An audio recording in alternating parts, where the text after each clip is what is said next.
এল ক্লাসিকোর আগেই বিতর্ক। চিরপ্রতিদ্বন্দ্বী রিয়াল মাদ্রিদকে চোর বললেন Lamine Yamal.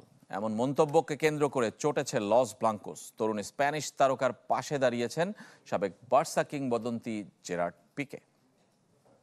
Design, elegance, beauty, সেরা পণ্য সবার জন্য জেভিকো।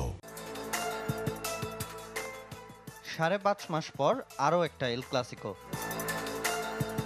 গেল মৌসুম চিরপ্রতিদ্বন্দ্বী লস ব্লাঙ্কোদের টানা 4 ম্যাচে হারে সাথ দিয়েছিল কাতালান ক্লাবটি।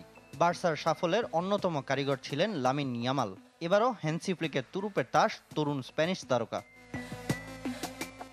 তবে ম্যাচ শুরুর আগে লড়াই জমিয়ে দিয়েছেন রিয়ালের বিরুদ্ধে চুরির অভিযোগ তুলে।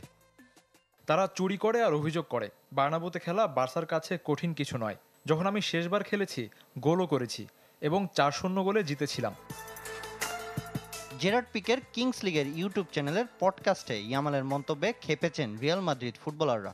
প্রশ্ন তুলেছেন তার পেশাদারিত্ব নিয়ে। জাতীয় দলের সতীর্থ আর ক্লাব ফুটবলে প্রতিপক্ষ লস ব্লাঙ্কো অধিনায়ক দানি কারভাহাল অবশ্য ম্যাচ শেষে তার সঙ্গে কথা বলতে পারেন, এমন ইঙ্গিত দিয়েছে স্প্যানিশ গণমাধ্যম Mundo Deportivo.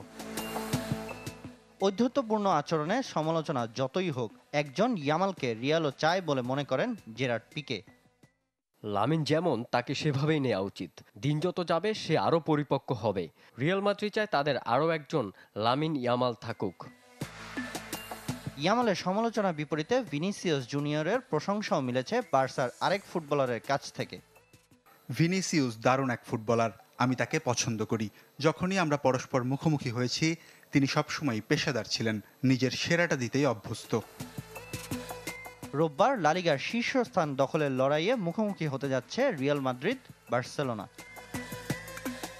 Samin Yasar, channel 24।